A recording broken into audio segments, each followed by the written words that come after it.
Hello everyone, আজকে হচ্ছে রোববার আর অনেক দিন বাদে আবার একটা মিনি ব্লগ আজকে স্টার্ট করলাম। তো সকালে যে ব্রেকফাস্ট নিয়ে বসেছি, আজকে ব্রেকফাস্টে রুটি করা হয়েছিল।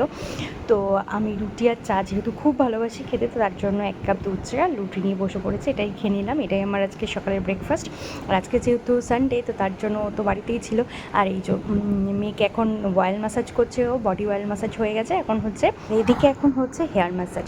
তো যাই হোক, আমি ওকে 11:30 থেকে 12টার মধ্যে স্নান করানোর চেষ্টা করি।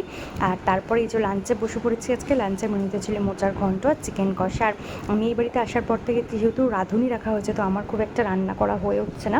তো আমি আজকে চিকেন কষাটা করেছিলাম অনেক দিন বাদে, বেশ ভালো হয়েছিল খেতে।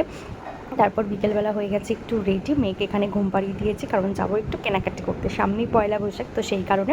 তো ফেরার পথে ওই বাড়ি হয়ে এসেছি, আর এই যে দোলনাটা খাটিয়েছে, আমি একটু বসেও এসেছি। বলো তো আমাকে কেমন লাগছে? তো চলো, আজকের ভিডিওটা এইটুকুই, দেখা হচ্ছে নেক্সট ব্লগে।